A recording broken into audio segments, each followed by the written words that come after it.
Exit poll के आंकड़े बस बिल्कुल आने ही वाले हैं और जेवीसी एग्जिट पोल के नतीजे हम आपको बताएंगे कि क्या बिहार में जो है इस बार किसकी सरकार बनती हुई दिख रही है और किसको एज मिलता हुआ दिखाई दे रहा है। आंकड़े बस आने ही वाले हैं और आपको हम जल्दी बताएंगे। अभी जो 0-0 का आंकड़ा है हम एक एक करके रीजन वाइज हम आपको दिखाएंगे कि किस रीजन में कहां पर किसको बढ़त मिलती हुई दिखाई दे रही है। और सबसे पहले हम तिरहुत रीजन के आंकड़े से शुरुआत करते हैं और तिरहुत रीजन का आंकड़ा क्या कहता है जरा देखिए। तिरहुत में 243 में से 49 सीटें तिरहुत में है और तिरहुत में जो 49 सीटें हैं उसका जो एग्जिट पोल है जेवीसी एग्जिट पोल वो क्या आंकड़ा बता रहा है जरा देखिए गौर से। इसमें एनडीए को 32 से 35 सीटें 49 में से 32 से 35 सीटें एनडीए के खाते में जा रही है और 13 से 14 सीटें ही महागठबंधन के खाते में है। यानी कि जो अगर देखिए अगर रीजन वाइज जो हमने ओपनिंग की है खाता खुला है वो तो तेजस्वी के लिए कोई अच्छे संकेत नहीं है। और जेएसपी जो कि एक तरीके से थर्ड फ्रंट बनाने की कोशिश कर रही थी जिसको कि पीके फैक्टर के तौर पे बहुत चर्चा हो रही थी इस बार बिहार चुनाव में, तो पीके फैक्टर यहां गायब बिल्कुल दिख रहा है। 0 से 1 सीटें, अधिकतम 1 सीट की बात कही जा रही है और अदर्स के खाते में भी 0 से 1 सीटें। यानी कि देखा जाए तो जो दो बड़े कंटेंडर हैं, ये जो पूरा चुनाव है वो एक बार फिर से आमने सामने का चुनाव साबित हुआ है। कांटे की टक्कर गठबंधन और एनडीए के बीच में दिखाई दे रही है। जो पीके फैक्टर है, जो तीसरे फैक्टर की बात कही जा रही थी, वो बिल्कुल गायब दिखाई दे रहा है। 32 से 35 एनडीए और 13 से 14 महागठबंधन और पीके को 0 से 1। तो ये तो तिरहुत के आंकड़े हैं और इसके हिसाब से अब हम आपको रीजन वाइज और दिखाएंगे कि बाकी जगह पर क्या। सीमांचल जहां पर कि आज वोटिंग हो रही है, बल्कि वोटिंग हो रही थी और जहां पर कि कहा जा रहा है कि वहां के जो वोटिंग का परसेंटेज है उसने सारे रिकॉर्ड तोड़ दिए हैं, वो क्या कह रहा था। सीमांचल के आंकड़े देखिए, 243 में से 24 सीटें सीमांचल में आती है और इन 24 में से किसको बढ़त मिल रही है। एनडीए को 10 से 11, एमजीबी को अगर देखेंगे तो 9 से 13 और जेएसपी को 0 से 1। अगेन कोई यहां पर बहुत हो नहीं है, लेकिन अदर्स के खाते में 1 से 3 सीट जा रही है और ये 1 से 3 सीट जो कही जा रही है, ये जो अदर्स हैं इसमें ओवैसी सबसे बड़ा नाम है, सबसे बड़ा दावेदार है।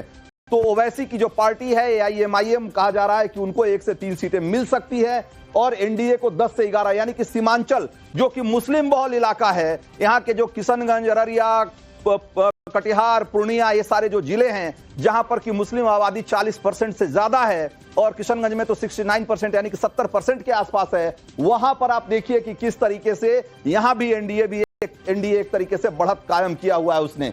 और 9 से 13 सीटें एमजीबी, ये कह सकते हैं कि थोड़ा कांटे की टक्कर है क्योंकि भाई यहां एक ऐसी आबादी है जो कि महागठबंधन को खुलकर सपोर्ट करती है, उसका लंबे समय से वोट बैंक रही है और उसका फायदा यहां पर उनको मिल सकता है। यहां पर थोड़ी एक तरफा लड़ाई नहीं है बल्कि कांटे की टक्कर दिखाई दे रही है। करीब 9 से 13 सीटें महागठबंधन और एनडीए को 10 से 11 सीटें मिल सकती हैं। तो ये तो हो गया सीमांचल और तिरहुत का आंकड़ा। अब जरा मिथिला की बारी है। मिथिला में भी आज वोटिंग हो रही है और मिथिला जहां पर के जिसके बारे में रंजीता कह रही थी कि माछ और मखाना यहां का बहुत प्रसिद्ध है और क्या क्या इस बार आंकड़े वहां के क्या बता रहे हैं जरा देखिए। 243 में से 42 सीटें जो है वो मिथिला के रीजन के अंतर्गत आती है और इन 42 में से आंकड़ा क्या कहता है 31 से 32। बहुत जबरदस्त अगर देखा जाए तो मिथिला में जबरदस्त बढ़त मिल रही है एनडीए को। 31 से 32 सीटें 42 में से, यानी कि देखिए कि 42 में से अगर 32 सीटें मिल रही है तो फिर बाकी के खाते में क्या ही जा रहा है। 10 से 11 सीटें महागठबंधन को और जेएसपी जो कि यहां बहुत जोर लगा रही थी उसको 0 और अदर्स के खाते में भी 0। यानी कि यहां पर कोई तीसरा फैक्टर नहीं है, सीधे सीधे मुकाबला तेजस्वी की पार्टी या यूं कहे कि तेजस्वी के गठबंधन में और नीतीश कुमार की अगुवाई में जो एनडीए का गठबंधन है उसके बीच में है। और उस हिसाब से आप देखिए तो 31 से 32 सीटें एनडीए को और 10 से 11 महागठबंधन को। इस तरीके से अगर देखा जाए तो यहां लड़ाई बिल्कुल एक तरफा है। यहां बिल्कुल आप ये नहीं कह सकते कि कोई कांटे की टक्कर है या कहीं से भी तेजस्वी या महागठबंधन एनडीए को टक्कर देता हुआ दिखाई दे रहा है। तो ये तो हो गई मिथिला की बात। हमने आपको अभी तक जो आंकड़े दिखाए हैं 3 रीजन के दिखाए, हमने आपको तिरहुत के दिखाए, सीमांचल के दिखाए और मिथिला के दिखाए। और इसके हिसाब से अभी तक देखिए जो मेन टैली है या यूं कहिए कि अभी तक का जो आंकड़ा जो आपको दिखेगा एग्रीगेट जो कुल टोटल वो क्या दिख रहा है जरा टॉप में देखिए जो आपको दिखाई दे रहा है। एनडीए को 76 सीटें, एमजीबी जो महागठबंधन है उसको 36 सीटें, जेएसपी को 1 सीट और अदर्स के खाते में 2 सीट जाती हुई दिखाई दे रही है। यानी कि देखा जाए तो एमजेबी यानी कि महागठबंधन और एनडीए के बीच में करीब करीब 2 गुना का फासला है और ये बहुत बड़ा फासला है। ये जो जेवीसी एग्जिट पोल के जो नतीजे हैं वो कह रहे हैं कि भाई अगर इन्हीं तीनों रीजन को मिला लिया जाए तो इन दोनों पार्टियों के बीच में या दोनों गठबंधन के बीच में 2 गुने का अंतर है। महागठबंधन को 36 और एनडीए को 76। चलिए अब आगे कुछ देखते हैं। अब अगले कुछ रीजन की तरफ बढ़ते हैं और आपको दिखाते हैं कि बिहार में जो मगध है, मगध एक बहुत बड़ा इलाका है और इसके बारे में कहा जाता है कि ये तेजस्वी यानी कि महागठबंधन का एक तरीके से स्ट्रांग होल्ड रहा है लंबे समय से। यहां 50 सीटें हैं, 243 में से 50 सीटें मगध में आती है। और मगध में क्या दिखा रहा है आंकड़ा, यहां देखिए 21 से 27 सीट एनडीए को और 23 से 29 सीट महागठबंधन को। और जैसा कि मैंने कहा कि ये तेजस्वी का थोड़ा स्ट्रांग होल्ड है, जो गया और जहानाबाद या इस नवादा इस तरह के जो इलाके हैं, जो जिले हैं, वहां पर महागठबंधन या आरजेडी की जो आरजेडी या कांग्रेस की जैसी पार्टियां जो है बेहतर प्रदर्शन करती रही हैं। तो उस हिसाब से अगर आप देखिए तो यहां पर कमोबेश उसी तरह की फाइट दिखती है। यहां भी जेएसपी और अदर्स के खाते में कुछ भी नहीं जाता दिख रहा है, शून्य है, 0-0 है दोनों ही खानों में। लेकिन अगर देखा जाए तो यहां एकदम टक्कर की लड़ाई है, एकदम आमने सामने की लड़ाई है। और एनडीए 21 से 27 और दूसरी तरफ जो है महागठबंधन 23 से 29, यानी कि बिल्कुल जोरदार लड़ाई है मगध में हुई है। और जैसा कि अभी हमने थोड़ी देर पहले आपको बताया कि मगध में भी इस बार वोटिंग जो है वो पिछले चुनाव के मुकाबले बहुत ज्यादा हुई है। और ये देखा जाए तो एनडीए को भी इसका फायदा मिलता हुआ दिखाई दे रहा है। अब जो आखिरी जो नतीजे आएंगे उसमें क्या किस तरह के आंकड़े दिखेंगे वो एक अलग चीज है। लेकिन जो जेवीसी एग्जिट पोल है वो कह रहा है कि मगध में दोनों के बीच में, दोनों गठबंधन के बीच में बहुत ही कांटे की और जोरदार टक्कर हो रही है, जबरदस्त लड़ाई है। तो ये तो आपको हमने दिखाया बिहार के 4 अलग अलग रीजन के आंकड़े। और इन आंकड़ों को देख करके ऐसा लग रहा है कि जो बिहार में इस बार लड़ाई है वो कोई बहुत बराबरी की लड़ाई नहीं है और एक बार फिर से नीतीश कुमार की सरकार बननी करीब करीब तय है। जो फाइनल टैली इसके बाद, इन 4 रीजन को देखने के बाद फाइनल टैली क्या दिख रही है जरा उस पर भी गौर करिए। जो फाइनल टैली यहां से देखा जाए तो एक तरीके से जो एनडीए है वो एक तरीके से देखा जाए तो बहुमत के बहुत करीब पहुंचती हुई दिखाई दे रही है। और ये मगध के बाद जो लड़ाई है, जो कि देखा जाए तो ये वो इलाका है जहां पर कि यादवों की संख्या, मुसलमानों की संख्या अगर बहुत ज्यादा नहीं तो इतनी जरूर है कि वहां पर बहुत सारी सीटों पर निर्णायक भूमिका अदा करते हैं। और उस हिसाब से देखा जाए तो ये जो मगध की लड़ाई है वो एक टक्कर की लड़ाई दिख रही है। अब आपको हम जरा दिखाते हैं भोजपुर। हमने आपको 4 रीजन दिखाया, जरा 5वां रीजन देखते हैं। भोजपुर में क्या दिख रहा है, 55 सीटें हैं। अगर देखा जाए तो ये भी बहुत बड़ा इलाका है और मगध से भी ज्यादा सीटें भोजपुर में आती है, 55 सीटें 243 में से। यहां जरा देखिए, यहां क्या दिख रहा है, यहां 27 से 31 एनडीए और महागठबंधन के खाते में 23 से 27 सीटें जाती हुई दिखाई दे रही है। तो यहां पर थोड़ा सा एज है, थोड़ी सी बढ़त है एनडीए को। और अगर कहा जाए तो कांटे की टक्कर यहां भी भोजपुर में भी दिखाई दे रही है और 23 से 27 और 27 से 31। तो देखा जाए तो थोड़ा बढ़त है, बहुत ज्यादा नहीं कहेंगे। लेकिन यह बढ़त जिस तरीके से बाकी के 3-4 रीजन में एनडीए ने ठीक ठाक बढ़त पहले ही बना रखी है, उस हिसाब से अगर देखें तो एनडीए एकदम से देखा जाए तो बहुमत को यहां से एक तरीके से वो पार कर ले रहा है। और आपको जो हम फाइनल टैली है वो आपको दिखाएंगे और उसके बाद आप इस बात का अंदाजा लगा पाएंगे कि किस तरीके से इस बार जो बिहार की लड़ाई है वो एक बार फिर से नीतीश कुमार की तरफ जाती हुई दिखाई दे रही है। और एग्जिट पोल के आंकड़ों में तो कम से कम नीतीश कुमार की सरकार एक बार दोबारा बनती हुई दिखाई दे रही है। और जरा देखिए इसके बाद ये जो हमने आपको 5वां रीजन दिखाया, इसके बाद जो नीतीश कुमार की सरकार है, कम से कम एग्जिट पोल के आंकड़े कहते हैं कि उनकी सरकार बननी तय है। और उसके हिसाब से एनडीए को 129 सीटें एनडीए को मिल रही है और महागठबंधन को सिर्फ 86 सीट मिल रही है। जेएसपी जो कि जनसुराज पार्टी है, जो कि पीके बहुत ताकत से इस जंग को लड़ रहे थे और उन्होंने ये साबित करने की कोशिश की कि इस बार के चुनाव में एक तीसरा फैक्टर भी होगा, पीके फैक्टर। वो फैक्टर बहुत काम करता हुआ दिखाई नहीं दे रहा है। और जरा एक बार फिर से हम अपने सहयोगियों का रुख करते हैं और हम चलते हैं साकेत के पास। साकेत, अगर देखा जाए तो भोजपुर और मगध से ठीक ठाक सपोर्ट मिलता हुआ दिखाई दे रहा है महागठबंधन को, उसके बावजूद जो एग्जिट पोल के आंकड़े कहते हैं कि सरकार तो नीतीश कुमार की ही बनेगी। देखिए, बिल्कुल जिस तरह से शाहबाद या भोजपुर जिसे कहते हैं उस इलाके की अगर हम बात करें तो पिछले लोकसभा चुनाव में 5 सीटें महागठबंधन वहां से जीती थी, और ऐसे में अगर उस इलाके में बीजेपी सेंधमारी कर रही है, अगर लड़ाई टक्कर की वहां पर एनडीए दे रही है, तो ये कहीं ना कहीं एनडीए के लिए एक शुभ संकेत है।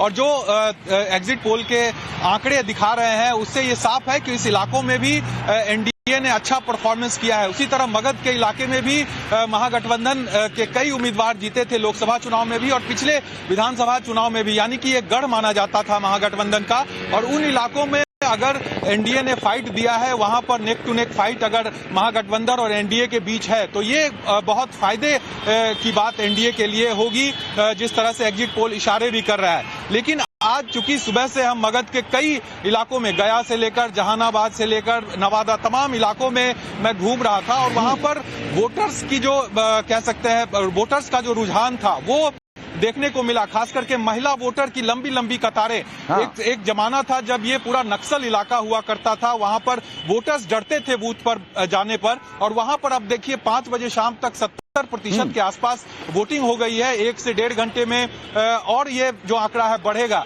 तो ये देखिए, मतलब हम लोग पहले जो 14-15% वोटिंग जो है वो 10-11 बजे तक दिन में पता लगता था कि 15-17% वोटिंग हुई है। अभी सुबह आपको पता लगता है कि 9 बजे तक 15% वोटिंग हो जाती है, और शाम 5 बजे तक अगर 60%, 65% से ज्यादा वोटिंग दिख रही है, तो इसका मतलब है कि इस बार लोगों ने बड़ी संख्या में वोट किया है पिछले चुनाव के मुकाबले। हालांकि इसके पीछे एक बड़ी वजह एसआईआर है, जिसकी वजह से बहुत सारे बोगस वोट काटे गए हैं और उसकी वजह से भी थोड़ा परसेंटेज बढ़ा हुआ दिख रहा है। लेकिन इसमें भी कोई दो मत नहीं है कि जिस तरह का उत्साह वहां बूथ पे दिखाई दिया, आपने भी दिखाया, रंजीता ने भी दिखाया और बाकी सहयोगियों ने भी दिखाया कि किस तरीके से सुबह से ही वहां बूथ पर लंबी लंबी कतारें दिख रही हैं, वो बताता है इस बार लोगों में इस चुनाव को लेकर बहुत अच्छा उत्साह था। और इसमें कोई दो मत नहीं है कि इसका फायदा, जो कम से कम एग्जिट पोल के आंकड़े बताते हैं कि इसका फायदा नीतीश कुमार को मिलता हुआ दिखाई दे रहा है। हमारे साथ वरिष्ठ पत्रकार अनंत विजय भी हैं।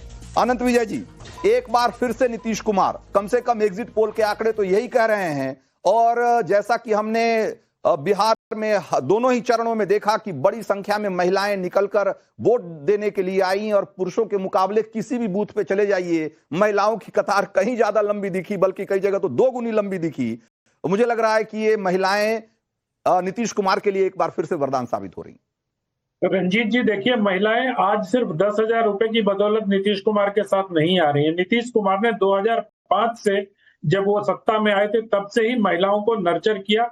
बालिकाओं को साइकिल देने से लेके, स्थानीय निकाय के चुनाव में उनको आरक्षण से लेके, उनके लिए जितने काम किए, उनके साथ निश्चय में भी महिलाओं की भागीदारी सुनिश्चित की गई थी।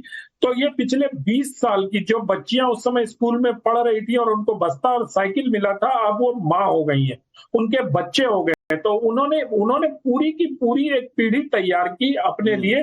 तो मुझे लगता है कि अब 20 सालों बाद नीतीश कुमार को वो महिला वोटर पे कर रहे हैं, और जाहिर सी बात है, जो ये 10,000 रुपए का उन्होंने उन लोगों को रोजगार शुरू करने के लिए 1 करोड़ से अधिक महिलाओं को जो पैसे उनके खाते में ट्रांसफर हुए, उसका असर बहुत दिख रहा है बिहार में।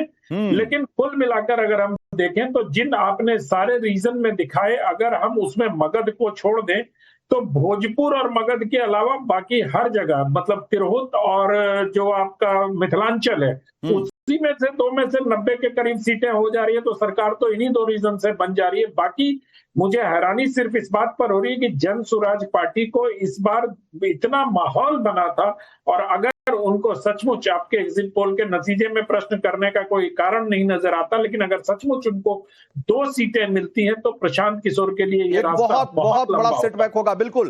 तो हमने अभी तक आपको 4 रीजन के जो आंकड़े दिखाए, उसी से एक तरीके से क्लियर हो गया कि एक बार फिर से नीतीश कुमार की सरकार बनने जा रही है। कम से कम एग्जिट पोल के आंकड़े तो यही बोल रहे हैं। अब जरा 5वें रीजन की एक बार दिखा देते हैं, माफ करिएगा, 6ठे रीजन का जरा दिखा देते हैं। अंग प्रदेश का जो इलाका है, जो कि भागलपुर और उसके आसपास के जिले जहां आते हैं, उसमें से देखिए 23 सीटें हैं। उस हिसाब से देखा जाए तो रीजन वाइज कोई बहुत बड़ा इलाका नहीं है, लेकिन 23 सीटें हैं 243 में से। और यहां क्या रिजल्ट बता रहे हैं एग्जिट पोल के, कहते हैं कि एनडीए को 14 सीटें मिल रही है और एमजेबी को यानी कि महागठबंधन को 9 सीटें। अगेन प्रशांत किशोर और अदर्स के खाते में यहां कोई सीट जाती हुई दिखाई नहीं दे रही है। तो आप देखिए कि 14 सीटें नीतीश कुमार को और 9 सीटें तेजस्वी के गठबंधन को। उस हिसाब से देखा जाए तो यहां भी बड़ी बढ़त है। तो देखा जाए तो अगर मगध और भोजपुर को छोड़ दिया जाए तो तेजस्वी कहीं भी ठीक ठाक फाइट में या कांटे की टक्कर या जबरदस्त टक्कर देने की स्थिति में दिखाई नहीं दे रहे हैं। बाकी सभी जगहों पे ठीक ठाक बढ़त दिखाई दे रही है नीतीश कुमार और बीजेपी के गठबंधन को। तो ये एक तरीके से देखा जाए तो इस बार के जो चुनाव में एक बात तो स्पष्ट है कि 143 सीटें जो एग्जिट पोल के आंकड़े कहते हैं कि 143 सीटों के आसपास जो है वो एनडीए को मिलती हुई दिखाई दे रही है और महागठबंधन के खाते में 95 सीटें जाएंगी। इसके अलावा इसमें जरा सा अगर थोड़ा ब्रेकअप देख लें तो कहा जा रहा है कि बीजेपी के खाते में 74 से 78 सीटें जाएंगी और जेडीयू को 53 से 60 सीटें मिल सकती हैं। इसके अलावा एलजेपी, जिसके बारे में कहा जा रहा था कि खास करके चिराग पासवान ने दावा कर रहे थे कि उनका जो स्ट्राइक रेट है वो बहुत ही शानदार होने वाला है और जिस तरीके से उन्होंने लोकसभा में 5 की 5 सीटें जीतकर 100% का स्ट्राइक रेट दिखाया, उसी तरीके से इस बार विधानसभा में भी करेंगे। तो ऐसा कम से कम होता हुआ नहीं दिखाई दे रहा है। एलजेपी को 5 से 8 सीटें मिल रही हैं, जबकि उन्होंने 29 सीटों पर चुनाव लड़ा है। इसके अलावा जो हम है मांझी जी की पार्टी और आरएलएम है, जो कि दोनों ने 6-6 सीटों पर चुनाव लड़ा, उनको 1 से 2 सीटें मिलती हुई दिखाई दे रही है। तो बीजेपी अगेन एक बड़ी पार्टी की, जाहिर सी बात है कि जेडीयू के मुकाबले, जबकि दोनों ने बराबर सीटों पर चुनाव लड़ा है जेडीयू और बीजेपी ने, लेकिन बीजेपी का स्ट्राइक रेट कहीं ज्यादा दिखाई दे रहा है जेडीयू से। बीजेपी को 74 से 78 सीटें मिलती हुई दिखाई दे रही है और जेडीयू के खाते में 53 से 60 सीटें। उस हिसाब से देखा जाए तो बीजेपी बड़े भाई की भूमिका में सामने आ सकती है और ज्यादा सीटों का मतलब क्या होगा ये चुनाव के बाद पता लगेगा कि इसका मुख्यमंत्री की कुर्सी को लेकर कोई इस पे एक नया एंगल निकलता है या नहीं। हालांकि बीजेपी कह चुकी है कि जब तक नीतीश कुमार हैं सीएम पद की कोई वैकेंसी नहीं है। दूसरी तरफ जरा एमजेबी जरा देखिए, महागठबंधन को हमने बताया कि करीब 95 सीटें मिलती हुई दिखाई दे रही है और अगर रेंज में देखें तो 88 से 103 सीटें महागठबंधन के खाते में दिखाई जाती हुई दिख रही है उसमें एग्जिट पोल में, और आरजेडी को 69 से 80 यानी कि अगर देखा जाए तो 69 से 80 सीटें मिलती हुई दिखाई दे रही है। और उस हिसाब से महागठबंधन में जाहिर सी बात है उन्होंने बहुत ज्यादा सीटों पर चुनाव भी लड़ा था, 143 सीटों पर चुनाव लड़ा था, तो उस हिसाब से उनको 69 से 80 सीटें मिल रही है। और कांग्रेस को 10 से 12, ये बहुत बड़ा एक तरीके से झटका है एक बार फिर से कांग्रेस के लिए। 60 सीटों पे चुनाव लड़ा कांग्रेस ने और उनको सिर्फ 10 से 12 सीटें मिलती हुई दिखाई दे रही है। सीपीआईएमएल माले, जो कि भाकपा माले जिसको कहते हैं, वो 6 से 8 सीटें और सीपीआईएम और सीपीआई को 1 से 2 सीटें मिलती हुई दिखाई दे रही है। इसमें जैसा कि हमने आपको पहले बताया था कि सीमांचल में एक बार फिर से ओवैसी खाता खोलते हुए नहीं बल्कि 2 से 3 सीटें उनको मिल सकती है, जो कि ओवैसी के लिए बहुत प्लस पॉइंट है। पिछली बार भी उन्होंने 5 सीटें जीती थी और अगर इस बार 3-4 सीटें जीत लेते हैं तो एक तरीके से माना जाएगा कि बिहार का मुसलमान एक बार नहीं बल्कि ओवैसी को अपना लीडर बार बार मानने को तैयार हो गया है। तो ये तो हो गया सीटों की बात। एक बार हम फिर से अपने सहयोगी का रुख करेंगे, लेकिन उससे पहले जरा कुछ वोट शेयर दिखा देते हैं कि इस बार वोट शेयर में किस तरह का बदलाव दिख रहा है बिहार चुनाव में। तो जरा देखिए, अगर आप देखेंगे तो बिहार में इस बार जो वोटिंग हुई है अभी तक और जो एग्जिट पोल के हमारे नतीजे कहते हैं जेबीसी के, उसमें वोटिंग परसेंटेज में कोई बहुत बड़ा फर्क नहीं दिख रहा है। एनडीए को 45% वोट मिल रहे हैं और महागठबंधन को 42%, यानी कि 3% का फासला है, 3% का फर्क है महागठबंधन और एनडीए के वोट शेयर में। लेकिन सीटों का फर्क बहुत बहुत बड़ा है और इतना बड़ा है कि एक जो है बहुमत से बहुत दूर है और दूसरा बहुमत से बहुत आगे। तो उस हिसाब से देखा जाए इसमें जो जेएसपी, ये इंपॉर्टेंट चीज है कि जेएसपी को ठीक है सीटें तो नहीं मिल रही हैं, 1 से 2 सीटें ही एग्जिट पोल के आंकड़े बता रहे हैं कि उनको मिल सकते हैं, लेकिन वोट शेयर उनका 6% है। ये एक प्रशांत किशोर के लिए एक सांत्वना की बात हो सकती है। इससे उनका उत्साह या उनको थोड़ा हौसला मिल सकता है कि उनको पहले ही चुनाव में 6% वोट मिले हैं। अनंत विजय, क्या आप इस बात से आप सहमत हैं कि ये जो 6% का वोट शेयर है वो उनको थोड़ा हौसला दे सकता है आगे की लड़ाई के लिए? हौसला भी देगा, संतोष भी देगा। रंजीत जी, अगर आप देखिए तो प्रशांत किशोर जिस प्रकार से 6% वोट काटे हैं, वो किसका वोट है इसको भी देखने की आवश्यकता है। क्योंकि प्रशांत किशोर जिस प्रकार का प्रचार कर रहे थे, सीमांचल में भी उनका कुछ प्रभाव है, तो मुस्लिमों के वोट भी उनको मिल सकते हैं, उच्च जातियों के भी कुछ वोट मिले होंगे, और कभी कहना मुश्किल है। लेकिन जो 3% का फर्क आपको दिखाई देता है एनडीए में और महागठबंधन के बीच में, ये फर्क बड़ा है। क्योंकि पिछली बार 12-13 हजार का अंतर था, वो संख्या के लिहाज से देखें तो दोनों के वोट में, एनडीए के और एमजीपी के। लेकिन अब 3% अगर बहुत ज्यादा, मतलब 3% का अगर फासला होता है तो बहुत 6% में तो सरकार ही बदल जाती है। आमतौर पर हमने ये देखा है कि अगर दोनों पार्टियों या दोनों गठबंधन के बीच 6% का अंतर होता है तो सरकारें बदल जाती है। लेकिन 3% के अंतर पर भी इतनी बड़ी 143 और 95। लेकिन फिर वही बात कहानी दोहराई गई जो पिछली बार दोहराई गई थी। कांग्रेस पार्टी ने फिर तेजस्वी की रफ्तार को थामने का काम किया है। फिर से नैया डुबो दी महागठबंधन की।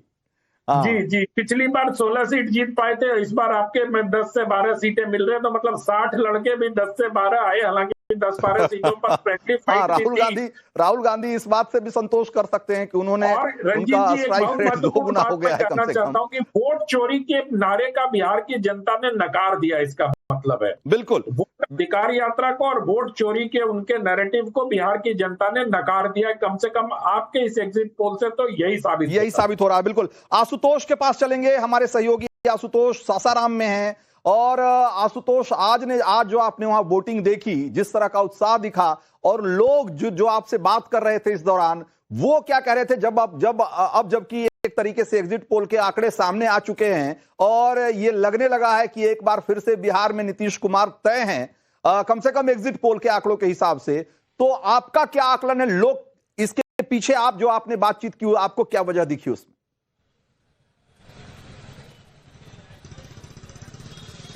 देखिए रंजीत जी, आज हम सुबह से ही शाहाबाद रेंज में हम लोग घूम रहे थे, लगातार कवरेज कर रहे थे। तो इस दौरान सबके जहन में सिर्फ एक ही बात थी कि क्या जो महिलाएं हैं, जो महिलाओं की जो लंबी लंबी लाइन है, उनका रुझान किस तरफ है। और हमने जब बात की तो उनके मुंह से सिर्फ और सिर्फ एक ही नाम निकल रहा था, नीतीश कुमार। नीतीश कुमार वो शख्स हैं जिन्होंने महिलाओं को बिहार के अंदर वो आत्मशक्ति दी है जिसके बलबूते आज वो बढ़ चढ़कर हर काम में आगे हिस्सा ले रही हैं। और उसके बाद जिस तरीके से जो 10,000 रुपए वाली जो स्कीम है, उसका भी सीधा फायदा होता हुआ दिख रहा था। तो यानी महिलाएं जो हैं वो की फैक्टर के तौर पे नजर आ रही हैं। शाहाबाद वो रेंज है जो 2020 के चुनाव में कहीं ना कहीं बीजेपी के लिए, एनडीए के लिए सबसे कमजोर कड़ी साबित हुआ था। लेकिन इस बार जब उपेंद्र कुशवाहा की पार्टी और चिराग पासवान की पार्टी सभी एकजुट होकर जब लड़ रहे हैं, तो जो महागठबंधन है उसके सामने एक मजबूती से टक्कर दे रहे हैं। और कहा यह जा रहा है कि कुल जो 22 सीटें हैं, 22 में से लगभग 12 से 15 सीटें तक इस बार वहां पर एनडीए जीत सकती है। क्योंकि जो माहौल था, जो लोग थे, वो बिल्कुल, और कुछ इसी तरह का आंकड़ा हमारे एग्जिट पोल में भी निकल कर आया। इसी तरह का आंकड़ा हमारे एग्जिट पोल में भी निकल कर आया। आशुतोष, तो ये आप बिल्कुल सही कह रहे हैं। जो महिलाओं का फैक्टर है, अगर बिहार में एमवाई में अगर जो एक टाइम था ना, या अभी भी कहें कि जो माई फैक्टर है, उसमें जो एम फैक्टर है वो भले मुस्लिम फैक्टर है आरजेडी के लिए, लेकिन जेडीयू या यूं कहें कि एनडीए के लिए एम फैक्टर और महिला फैक्टर है, जो कि एक तरीके से विनिंग फैक्टर साबित हो रहा है चुनाव दर चुनाव। और ये बार बार हम देख रहे हैं, जैसा कि अभी अनंत विजय कह भी रहे थे, कि ये कोई पहली बार नहीं है। और नीतीश कुमार की ये सालों की मेहनत है। 20-25 सालों में उन्होंने इस वोट बैंक को न सिर्फ खड़ा किया, मजबूत किया, बल्कि उनको वो एक तरीके से आत्मसम्मान और वो शक्ति दी है, जिसकी वजह से आज वो एक सेपरेट कंस्टिट्यूएंसी के तौर पे अपने आप को उसने स्थापित किया है। और महिलाएं निश्चित रूप से बहुत गेम चेंजर साबित हो रही हैं। उनकी कहानियां हिंदुस्तान में बहुत सारी महिलाओं को प्रेरित करेंगी, इसमें भी कोई दो मत नहीं है। और इसका बड़ा श्रेय नीतीश कुमार को जाता है और इसका फायदा चुनाव में भी दिख रहा है। तो हमने अभी तक आपको आंकड़े दिखाए, लेकिन अभी हम आपको दिखाते हैं कि जो बड़े चेहरे हैं, जो सो कॉल्ड वीआईपी हैं, उनकी जिनकी सांसें अटकी होंगी, वैसे तो सबकी सांसें अटकी होंगी, लेकिन जिनको लेकर और या जिन सीटों पर नतीजों को लेकर के सबसे ज्यादा लोग चर्चा कर रहे हैं कि भाई यहां कौन जीतेगा, फलां जी जीतेंगे कि हारेंगे, जरा ऐसे जो नाम है कुछ ऐसे नाम को देखते हैं। सबसे पहला नाम तो तेजस्वी यादव राघोपुर से चुनाव लड़ रहे हैं और exit poll, JBC exit poll कहता है कि ये चुनाव जीतने जा रहे हैं, चुनाव जीत सकते हैं। आगे जरा जल्दी जल्दी दिखाइए, समय कम है और बहुत सारे वीआईपी की जो कतार है, जो लिस्ट है बहुत लंबी है। जरा देखिए सम्राट चौधरी, इनके बारे में भी ये कहा जा रहा है कि ये भी चुनाव जीत सकते हैं और जेबीसी एग्जिट पोल कह रहा है कि इनको चुनाव जीतने में कोई बहुत दिक्कत का सामना नहीं करना पड़ेगा। विजय चौधरी जेडीयू के कद्दावर नेता हैं, ये भी चुनाव जीतने जा रहे हैं एग्जिट पोल के हिसाब से। आगे बढ़िए, जल्दी जल्दी दिखाइए, सराय रंजन से चुनाव लड़ रहे हैं विजय चौधरी। इसके मोकामा जो कि कहा जाए तो ये इस बार चुनाव में सबसे ज्यादा जिस सीट की चर्चा और जिस नेता की चर्चा हो रही थी वो यही अनंत सिंह है। अनंत सिंह मोकामा से चुनाव लड़ रहे थे और वो चुनाव जीतने जा रहे हैं तमाम सवालों के बावजूद, तमाम हो हल्ला हंगामे के बावजूद। कुम्हरार से केसी सिन्हा है जो कि जन सुराज के टिकट पर लड़ रहे हैं और केसी सिन्हा की जो ख्याति है वो एक बड़े अच्छे मैथ टीचर के रूप में रही है और लाखों बच्चे इनकी किताबें पढ़कर, इनसे पढ़कर दुनिया में बहुत नाम कमाया है। जन सुराज के टिकट पर लड़ रहे थे, लेकिन कहा जा रहा है कि ये चुनाव हारने जा रहे हैं, कम से कम एग्जिट पोल तो यही कह रहा है। ये कुम्हरार, पटना की कुम्हरार सीट से चुनाव लड़ रहे थे। चलिए आगे दिखाइए। इसके अलावा तेज प्रताप यादव, जरा देखिए तेज प्रताप यादव जो कि अपनी पार्टी से चुनाव लड़ रहे थे, इन्होंने अपनी पार्टी बनाई है जेजेडी और उसमें एक कहा जा रहा है कि इनका तय नहीं है कि जीतेंगे कि हारेंगे, लेकिन फिलहाल जो आंकड़े आए हैं उसके हिसाब से लग रहा है कि ये आगे रहें। अभी इनको एक बढ़त हासिल है, इसी तरीके से जरा विजय सिन्हा जो कि डिप्टी सीएम है और आपने देखा था कि फर्स्ट फेज के चुनाव के दौरान बड़ी तू मैं हो गई थी इनकी और काफी चर्चा में थे उस दिन। ये कहा जा रहा है कि लखीसराय से जो चुनाव लड़ रहे थे उसमें इनको जीत मिलने जा रही है, एक कमोबेश तय है कम से कम एग्जिट पोल के हिसाब से। विजय सिन्हा डिप्टी सीएम बिहार के। इसके अलावा मैथिली ठाकुर, बिल्कुल बहुत एकदम से वाइल्ड कार्ड एंट्री मिली मैथिली ठाकुर को और मैथिली ठाकुर के बारे में कहा जा रहा है कि अलीनगर से जो चुनाव लड़ रही हैं, ये पक्के तौर पर नहीं कहा जा सकता कि हारेंगी जीतेंगी, लेकिन एक बढ़त मिलती हुई दिख रही है इनको। ये आगे हैं और एक मजबूती से वहां हैं और जो अंतिम फैसला है उसको लेकर के जो एग्जिट पोल है अभी श्योर नहीं है कम से कम। तो मैथिली ठाकुर अलीनगर से चुनाव लड़ रही। दरभंगा से संजय सरावगी बीजेपी के बड़े नेता हैं राज्य की पॉलिटिक्स में, ये इनकी जीत पक्की मानी जा रही है एग्जिट पोल के हिसाब से। दरभंगा से चुनाव लड़ रहे हैं संजय सरावगी बीजेपी के टिकट पर। इसके अलावा जो बड़े चेहरे हैं उसमें रेणु देवी जो कि बेतिया से चुनाव लड़ रही हैं, वो बीजेपी के टिकट पर, इनकी भी जीत करीब करीब पक्की मानी जा रही है। और इसके अलावा कुछ और अगर नाम है तो जरा जल्दी जल्दी दिखाइए, समय कम है। तो अगर देखा जाए तो आरजेडी से रीतलाल यादव जो कि दानापुर से चुनाव लड़ रहे हैं और बाहुबली की छवि रखने वाले रीतलाल यादव, और इनके बारे में कहा जाता है कि भाई दानापुर में एक तरीके से समानांतर सरकार चलाने वालों में से हैं और ये भी चुनाव में कोई अच्छा नहीं कर रहे हैं, ये पीछे हैं। हालांकि ये पक्के तौर पे नहीं कहा जा सकता कि हारेंगे कि जीतेंगे, लेकिन फिलहाल स्थिति अच्छी नहीं दिख रही है रीतलाल यादव की। तो ये हो गए कुछ बड़े कैंडिडेट के बारे में हम आपको बता रहे हैं। और जरा छपरा से देखिए, जो आरजेडी के टिकट पर खेसारी लाल यादव भोजपुरी के सुपरस्टार माने जाते हैं, ये इनके बारे में सबसे चौंकाने वाली बात जो है वो ये है कि ये कहा जा रहा है कि ये चुनाव हार रहे हैं, जबकि ज्यादातर लोग ये मानते हैं या जो अमूमन आप बात करेंगे तो कहेंगे कि छपरा से तो खेसारी लाल यादव का जीतना तय है, लेकिन जो एग्जिट पोल है वो कह रहा है कि नहीं, छपरा से चुनाव हार जाएंगे या हार सकते हैं खेसारी लाल यादव अपनी तमाम प्रसिद्धि के बावजूद। तो ये अभी हमने आपको दिखाया जो अभी तक जो बड़े चेहरे हैं वो उनके बारे में एग्जिट पोल हमारा क्या कहता है। हमारे कुछ और सहयोगी हमारे साथ हैं, राकेश पांडे हमारे साथ हैं, विद्यानाथ झा और राकेश पांडे बहुत लंबे समय तक बिहार चुनाव के दौरान अलग अलग जिलों में घूमते रहे, शोज करते रहे, ग्राउंड रिपोर्ट करते रहे। एक बार राकेश पांडे के पास चलते हैं। राकेश, ये जो आंकड़े हमने दिखाए और ये जो हमने कुछ चेहरे दिखाए, इनको देखने के बाद और आपका जो तजुर्बा रहा घूमने के बाद, कैसे दोनों को मिलाते हैं, कैसे कोलेट करते हैं दोनों को? रंजीत जी देखिए, इलेक्शन यात्रा की शुरुआत मैंने बक्सर से की थी। बक्सर, भोजपुर, पटना, सारण, मुजफ्फरपुर, वैशाली, समस्तीपुर, दरभंगा, सहरसा, बेगूसराय तक मैं पहुंचा हुआ था और इसमें मैं 2 सीटों की बातचीत खासतौर पर कर लेता हूं, जिसमें आप 2 चेहरों की बातचीत कर लेते हैं। एक तो दरभंगा मैथिली ठाकुर का और दूसरा छपरा से मैं बातचीत कर लेता हूं, यानी सारण से मैं बातचीत कर लेता हूं, जहां से खेसारी लाल चुनावी मैदान में है। अगर ये एग्जिट पोल ये कह रहा है कि मैथिली ठाकुर जीतती हुई दिखाई दे रही है और खेसारी लाल हारते हुए दिखाई दे रहे हैं, तो इसकी दो बड़ी वजहें हैं। एक तो दरभंगा में मैथिली ठाकुर की जब वाइल्ड कार्ड एंट्री हुई थी तो जाहिर सी बात है वहां पर कैडर में बहुत नाराजगी थी, बहुत सारे लोग खिलाफत थे। तो दूसरी पार्टियों को यह सीखना चाहिए कि वहां की नाराजगी को कैसे मैनेज किया गया, कैसे सबको संतुष्ट किया गया। खुद बीजेपी की टॉप लीडरशिप ने लोगों से बातचीत की और कहा कि नहीं, आप लोग मैथिली ठाकुर को सपोर्ट करिए, और वो कैडर उनके साथ जाकर खड़ा हुआ। लाल यादव के बारे में क्या कहेंगे? के साथ आप देखिए, खेसारी लाल यादव के बारे में क्या कहेंगे? समय कम है इसलिए मैं जल्दी पूछ रहा हूं आपसे। हाँ, मैं उसी पर आ रहा था, क्योंकि बीजेपी के अंदर कई सारे डिस्प्यूट थे। बीजेपी ने उन डिस्प्यूट के बाद भी अगर खेसारी लाल हारते हुए दिख रहे हैं तो फिर ये सोचना चाहिए आरजेडी को और खेसारी लाल को खुद सोचना चाहिए, क्योंकि राखी गुप्ता बहुत समय से और पार्टी पर उन्होंने बहुत खर्चा भी किया, वो निर्दलीय चुनावी मैदान में उतर गई।